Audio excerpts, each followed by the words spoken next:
Thank you very much, Helena, for the kind introduction, and thank you very much for everyone to have me here today. In the first presentation, I will focus on ageism, digital literacy, and the European frameworks, as Helena mentioned.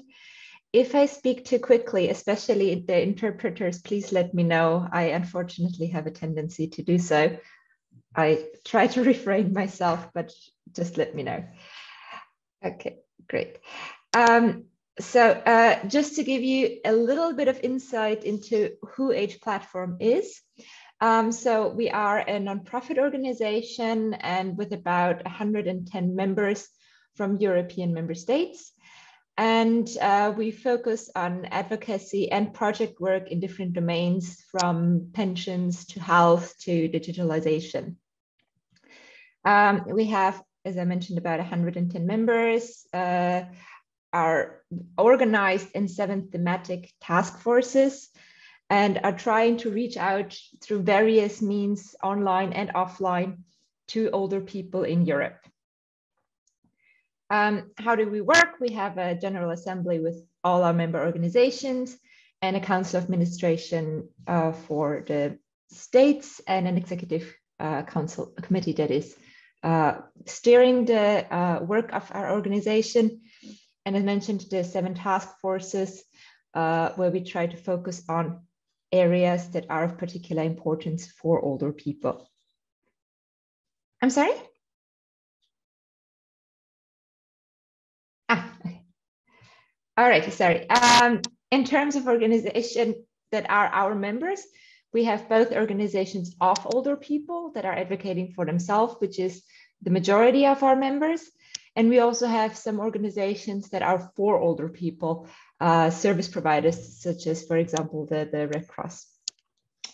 And what we also look into is there's different organizations of federations that are consisting themselves of member organizations that are bigger, such as the BAXO in Germany, and also smaller organizations such as the Older Women's Network from the Netherlands that are consisting of older women themselves. Our members mainly join us because they, through us, get to liaise with European officials, receive information about the EU and global policies, to work together in the task forces on specific themes, also to train in capacity building activities, participate in research and innovation projects, and also share their work and activities through the Age Network. And our vision is very similar also to Hellas 50+ vision in having, who is a member of Age, actually a very active and wonderful member of our organization, is that we have an inclusive society for all ages based on solidarity and cooperation between generations, where everyone is empowered to participate fully and enjoy life in full respect of their rights while fulfilling duties and responsibilities. So we try to voice and defend the interests of older people in Europe while raising awareness on the issues that concern them most, to also improve the dialogue and cooperation between members and the European institutions, and disseminate information to our members while also enhancing the cooperation with other NGOs in the European Union. So that is just to give you a bit of an insight into what Age Platform does. Coming now to the topic of digital literacy and ageism, and it's a bit of a step back, but it is something that can unfortunately not really be uncoupled from each other, because ageism has such an important impact on digital literacy of older people. So just to briefly, what is ageism? So ageism is how we think about older people, so the stereotypes we have, how we feel about older people, certain prejudices that we may hold, and acting towards older people being discriminated against because of their age. And when we look at digital literacy and technology specifically, it's often that people are thinking, oh, older people, they are not able to use modern technologies. They don't want to use older technologies. But also older people themselves saying, oh no, I'm too old to learn to use a smartphone. This is not for me. And this is, of course, a huge barrier, that if I myself think that I am not able to use something, or if other people think some technology is not for me, then this affects the design, the adoption, and the use of digital technology. And in that sense, we need to rethink our understanding of what are the digital technologies that older people want and need. Also, that older people have abilities, of course, to use digital technology, and how older people are included and have a say in the design process. Because often it's also that something is designed without ever involving an older person that is absolutely not adapted to the need or want of what an older person would want in technology. And this is also here the different levels. We see it starts basically, if at the design level, I don't consider and involve older people what they need. And on the social environmental level, society thinks, or many people think, oh, older people, the technology is not for them. And if I myself then also think, oh, I'm an older person, technology is for younger people, that's not for me, then of course this impacts the adoption and the use of digital technology. So our question is, what can we do about this? I mean, ageism is a general problem that is not only related to digital technologies, but in this specific instance, what could be done against it if we talk about digital literacy? One of the things is awareness raising and training. So to really empower individuals of all ages to access and use digital technology. And there is multiple ways to do that, to ensure that there is access to lifelong learning. It's a big problem that a lot of projects or programs on digital technology are for people that are younger and or in the workforce, but not necessarily for older people. Foster the intergenerational contact and learning, which is something that Chelsea has also mentioned in the digital project. Intergenerational contact and learning is really helping in facilitating this. The trainers need to receive training on inclusive and ageism-free teaching. And last but not least, it's really crucial that intergenerational programs are tailored so that it's taken into consideration that older people are not a homogeneous group. You have a big heterogeneity of people who have worked their entire lives with technologies and just might want to get a bit of a refresher in media literacy with digital tools. And you may have people who have never worked with any form of technology. It's also important then that facts on aging are included, and that learning is not just a person telling an older person what to do, but really have experiential learning and positive learning in this. So summing up for the ageism and digital technology, to improve digital literacy and increase the use and adoption of digital technology among older persons, it is important to eliminate the stereotypes, prejudice, and discrimination based on age, rather than accepting aging per se as a barrier to the use and adoption of digital technology. I maybe should have mentioned this at the beginning of my presentation, but because I have quite a long presentation, if there is any questions that you have, please just unmute yourself and let me know, and I'll be happy to also just take questions or clarifications during the presentation. Okay.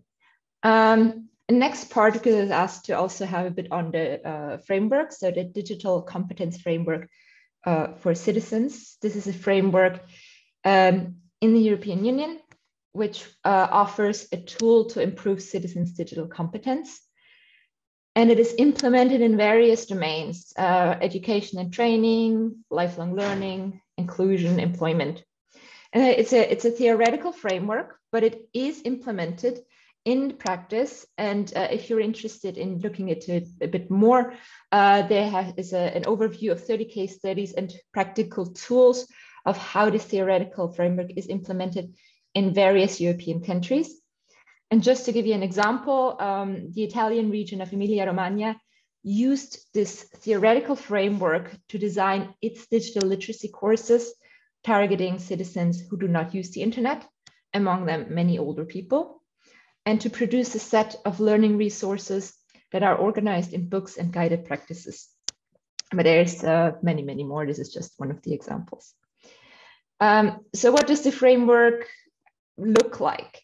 There's 5 big areas: information and data literacy, which is looking at articulating information needs, retrieving data, information and content, also to judge the relevance of a source and its content, and how to store, manage, and organize digital data. In the second one, communication and collaboration. This is all the skills that are needed to interact, communicate with digital technologies, participate in society through public and private digital services. In terms of content, digital content creation, this relates to skills that are creating and editing digital content, improving and integrating information, and understanding how also copyright and licenses are to be applied. So to give a bit of an understandable instruction for computer systems.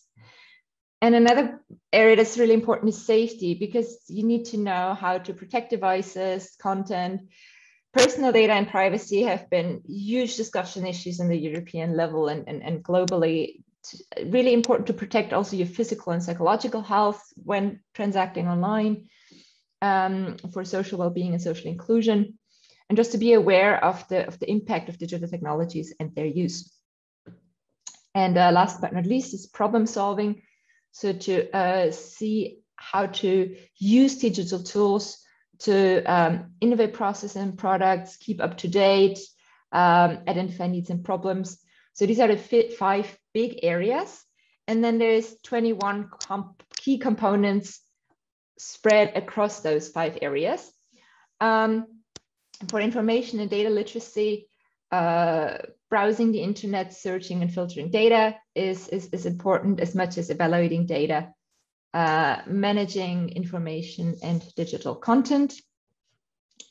For communication and collaboration, it's key to interact through a variety of digital technologies, to share through digital technologies, data, information, digital content with others, then to engage in citizenship through digital technologies. This means that you participate in society through the use of public and private digital services, collaborate through digital technologies in collaborative processes, and then netiquette. So netiquette is like to be aware of the behavioral norms and know how when you are using digital technologies, and to adapt the communication strategies to specific audience, being aware of cultural and generational diversity in digital environments as well. And last but not least, managing your own digital identity or multiple digital identities to be able to protect your own reputation and deal with the data that is produced. For digital content creation, it's about developing digital content in different formats and also to express yourself through digital means. Then the second point, to integrate and re-elaborate digital content, meaning that you modify, refine information and content into an existing body of knowledge to create something new and original. As I already mentioned, for copyright and licenses, it's important to understand what can be done, how to apply data, information, and digital content. And programming is to plan and develop a sequence of understandable instructions for computing systems. So this is quite advanced in terms of digital content creation, actually. Okay.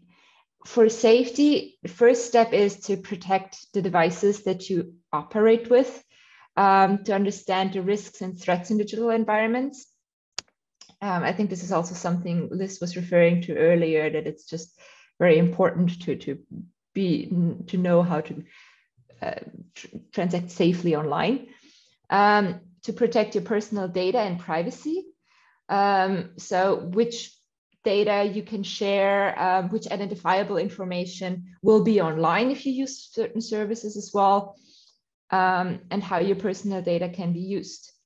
A big important point for everyone, but also for older people in particular, is then also protecting health and well-being, because it's able to, the ability to avoid health risk and threats while being online, and to make sure that you're protecting yourself from possible dangers in digital environments such as cyberbullying. And last but not least, on a more sustainability aspect, to be aware of the environmental impact of digital technologies and their use. Okay. And as the last big area is problem solving. So for solving technical problems is to be able to identify technical problems when operating devices, from troubleshooting to solving more complex problems, identifying needs and technological responses. So to adjust and customize digital environments to your own personal needs. And then to creatively using digital technologies so that you engage individually and collectively in processes to understand problems in digital environments. And last but not least, to identify digital competence gaps. So to understand where are your own needs and what you would need to improve or update to be able to fulfill your own needs, but also to support others in their digital competence development. So those are the 5 big areas that are split into 21 competencies. And then these are further put into 8 proficiency levels, and examples are given. I'm not going to go through all of these in detail, but just to so there's these 8 different levels, starting from level 1 to level 8, which is from the foundations to the highly specialized. And then there is different examples, such as if we look at the first area of information and data literacy and the first competence, which was about browsing, searching, and filtering data, information, and digital content. An example for the first basic level in the area of learning is that a person who has this skill should be able to prepare a short report on a specific topic with the help from a teacher, trainer, other person, so that that person is able to identify websites, blogs, and digital databases from a list in a digital textbook or literature, that they can also identify literature on the report topics in these websites, and use a list of generic keywords and tags in this digital textbook to be able to which is useful to finding literature on the report topic. So this is, the framework is quite broad. It is also, as I said, it can be applied in different contexts, not just for older people, but it is also very applicable to digital literacy in older people.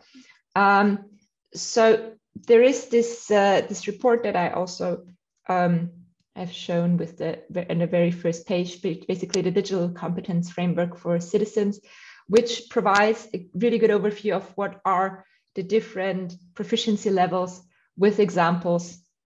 So to make it a bit more operational, this theoretical framework. Okay. That's it for the framework. And then, because I was also asked to have some overview on the digital literacy in Europe. Every year there is the Aging Europe report, which looks at the lives of older people in the EU. The latest one is the 2020 edition. This report looks at all different kinds of aspects. So from employment to health to anything really. But for this specific purpose here, the data on digital literacy of older people is mainly coming from the annual community survey on ICT usage in households and by individuals. And the 3 key findings in this area of the 2020 report is that there is still a digital divide between age groups in terms of access and use of modern communication technologies. But it also shows that older people are generally closing the digital divide. So there is still a slow uptake in using digital technology, but the divide becomes smaller over time. But what we do still see is a big gender divide. So that there is, on average, women have lower digital skills compared to men in the older age groups. And one potential explanation could be that because in a lot of older people, men were the ones who are employed outside of the home, where they were more dealing with technology in their work lives. So that this could be one example for that. And another thing is that factors in that women grow older than men. So in the older age groups, we do have more women. So that also has a factor then that there is this gender divide. Because if we look at younger age groups, the gender divide is actually much, much lower, and in certain age groups, barely visible compared to older people. Looking at some specific numbers, you will see in all the different graphics in the EU, in these numbers, there is two different age groups that are, I think, of relevance. So I tried to extract them. One is the age group 55 to 64, and the other one is 65 to 74. Unfortunately, we do not have data on older people than that for this specific survey, which is a real pity. And it is something that Age Platform has also been advocating for a long time, to have data also on older people than just 74. But unfortunately, we have to work with the restrictions we have at this point. These are the two age groups that I'll be able to show you. So looking at the people that have never used a computer in the age group 55 to 64, in most EU member states, as I mentioned, women were more likely than their male counterparts to never have used a computer. Funnily, the opposite is true in some countries. In Estonia, Ireland, Finland, Sweden, and Hungary, actually the opposite is true. Why is not entirely clear, but it's an interesting little fact. And what you can also see here in this graphic is that in basically all in the EU overall, so on the very left side, you always see the EU accumulated data and then split per the European countries, that there has actually been an increase in people that use computers between 2008 and 2017. So there's a lower share of people that have never used a computer in this age group in 2017 than there was in 2008. The same is actually true for the older age group from 65 to 74. There's also more people now have used in 2017 a computer than in 2008. But still, more than 2/5 of this age group had never used a computer, which is quite a high number. And if we look at Greece, it's actually a little bit higher even than the EU average there. This is just an overview as well, where we see that in the countries we have men who have a bit lower rates than women in the age group 55 to 74. Here they are put together. And when looking at the internet use in the last 3 months, in this graphic, you will see the general population, which is defined as 16 to 74. As I mentioned, unfortunately, nothing above that. And with the in orange, the 65 to 74-year-olds, and in yellow, the 55 to 64-year-olds. And we can see that older people aged 65 to 74 were 3 times as likely as all adults not to have used the internet in the last 3 months. And this gap between the generation was particularly marked in southern, eastern, and Baltic EU member states. So for example, in Bulgaria and Greece, the share of older people was 47 percentage points higher than the share for the whole of the adult population, which you can also see here. It's quite a stark difference still. Another indicator to use at digital literacy is above basic overall digital skills. And I'm quickly going to look at this indicator from what is meant by that, because it is actually based on the theoretical framework that I talked about earlier, the digital competency framework.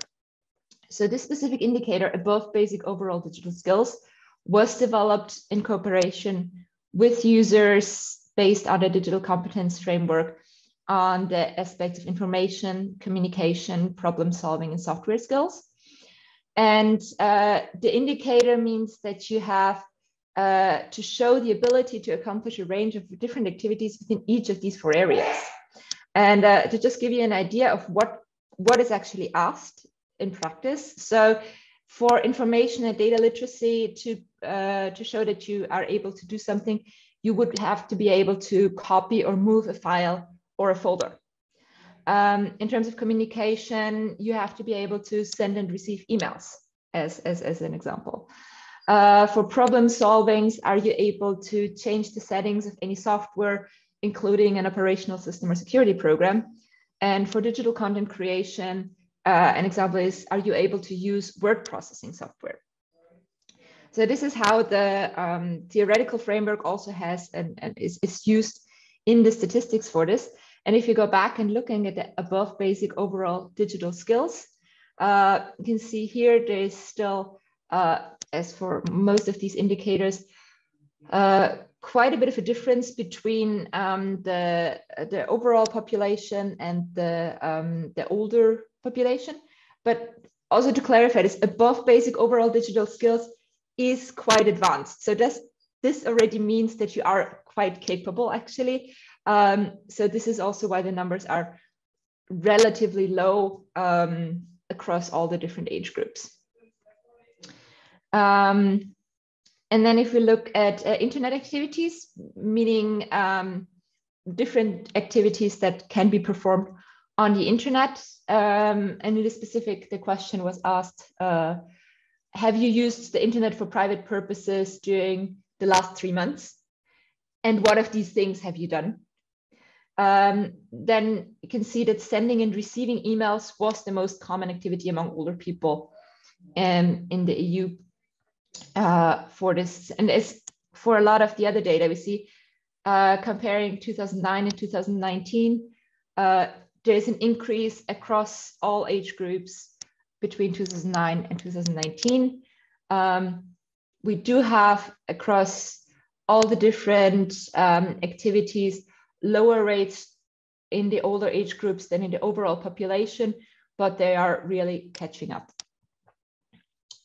And then another indicator is on social network participation. So you see that less than 1/5 of older people aged 65 to 75 actually participated in social networks, compared with over half of all older adults. And last but not least, something that is also something that we look at in the FAITH project that was mentioned by Chelsea earlier on transacting online.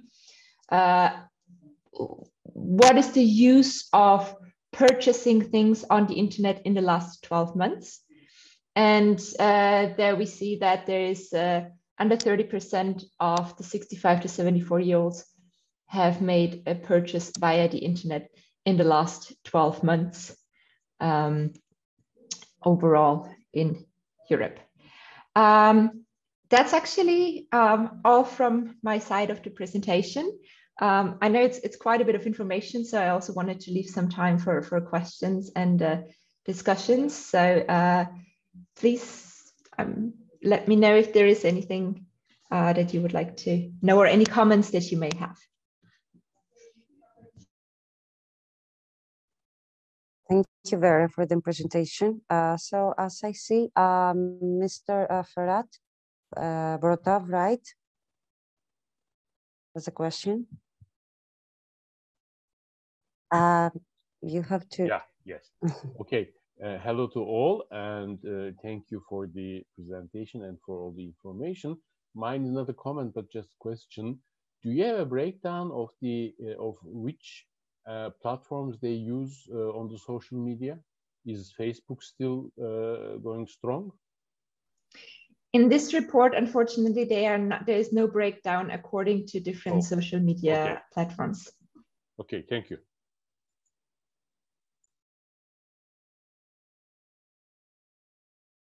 Miss Gülüstü Salur. You have to unmute yourself. Sorry. Thank you very much, Vera. This was a great presentation, a lot of data to process. We will dwell more deeply on this. I have a very simple question. What is the biggest single most important barrier against older people using technology comfortably? If you could change one thing in those educational programs, what would that be? So this is something that would come from me now, not from the report, actually. I do actually think it's changing your mindset of that older people are able to use technology and that it is useful for them to do so. Because I think it really is the first fact. If I don't think that it is for me, then I will never seek out a training. I will never even try it out. I mean, there's lots of other factors, such as finances, that might be an issue if I can't afford a smartphone, for example.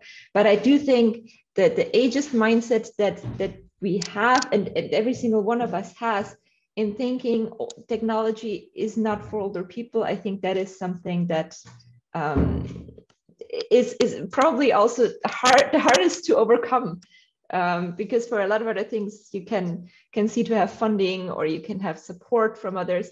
But if there is no interest because a person thinks that they don't need it, or they don't want it, or they can't do it, I think that is the most difficult thing. I have another question. Thank you very much, Vera. This may also go to Chelsea or anyone else in the audience who might have a reply. Have you had a chance to compare face-to-face education against watching YouTube videos for educational purposes, or other more passive resources for education? How does it compare?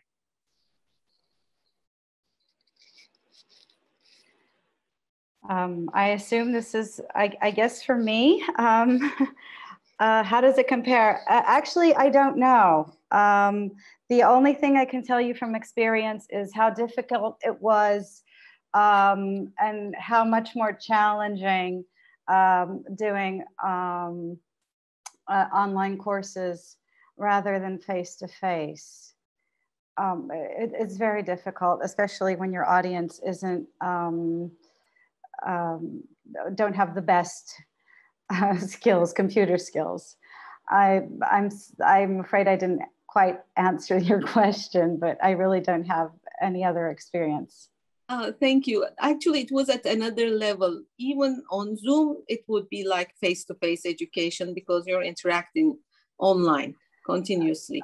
What I meant was we prepare videos that are available on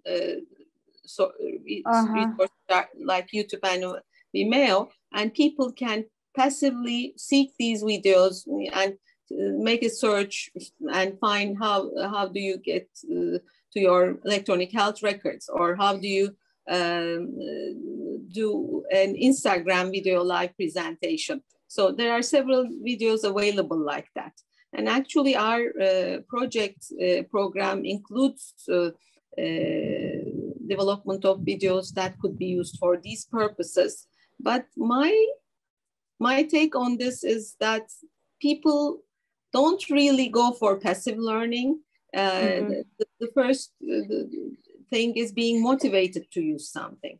I remember last year when we lost several loved ones to COVID and other diseases. People went on Zooms for, sharing their condolences. That was a big motivation not to leave their loved ones alone in their so, and in terms of telemedicine, electronic health services, people end up saying, no, I can't do this, but they have to because they can't go to the hospitals. So they have to start using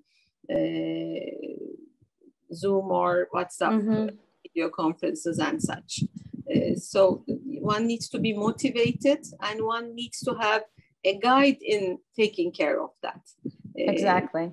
Okay. Exactly. By the way, part of the digital project that we are running right now also includes a platform, a learning platform, where there's educational materials and so on for the participants to go on, like for passive learning, like you said, with videos, instructions, and so on.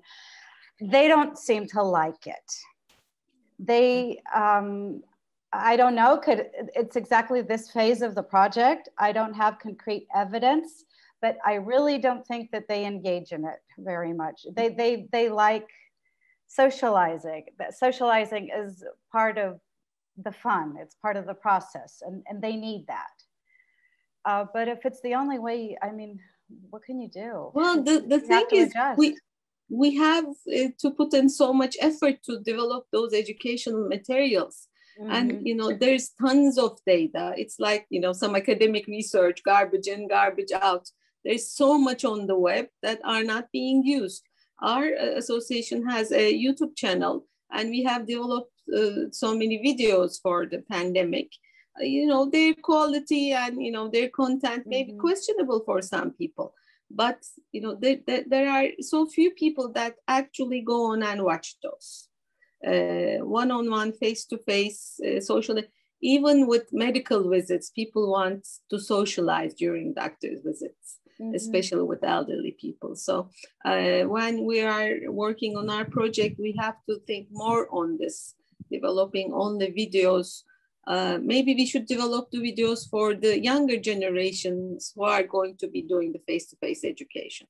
So those educational materials would support the trainers rather than the trainees.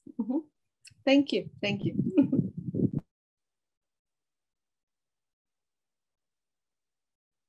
Mrs. Yusum is next. Hello for everyone. My question for Chelsea. I wonder that, did you measure the learning level of the older people after your trainings? If you used, what kind of methods you have chosen, and it was effective, and can I take your some comments about it?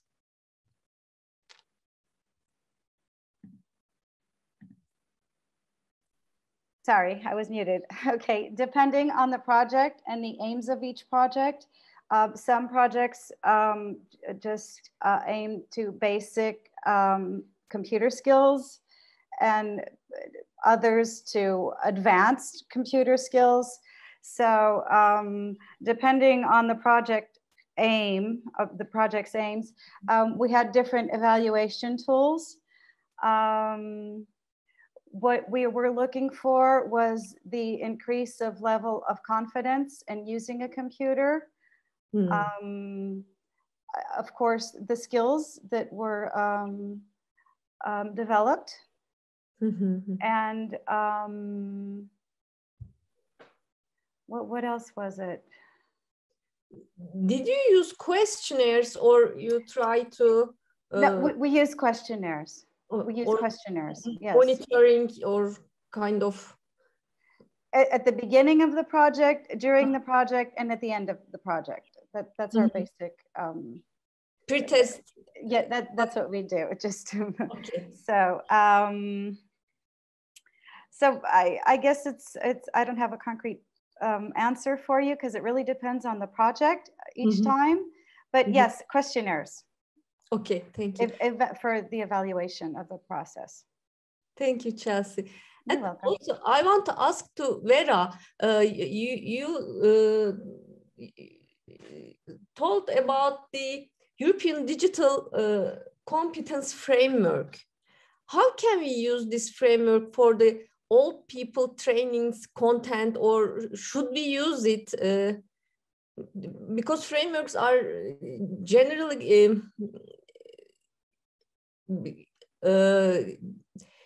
give some subjects to make it general content, but if we want to use it, how can we do this for trainings or you used it for this aim? I think the framework is really helpful in giving impulses of what are the things that could be taught, or which skills could be relevant in the trainings. Because I think sometimes when we think about digital literacy for older people, maybe everybody has a specific thing in mind. One person might think about smartphone use with WhatsApp, another person might think, oh, health data. The framework helps, I find, to be a bit more systematic in understanding what could be the different things that could be taught. And also because it provides the different examples of what are the things that a person should ideally be able to do, such as operating a web browser and finding specific information on a website. Then I think this is really helpful to also sometimes for people who are very digital literate to take a step back and think, okay, maybe this is something that I take for granted everybody can do anyways, but maybe this is where I should start at this level. So I think for the training programs, it's not necessary to take all the different aspects of the theoretical framework, but I think it can provide good impetus on what could be taught in specific trainings.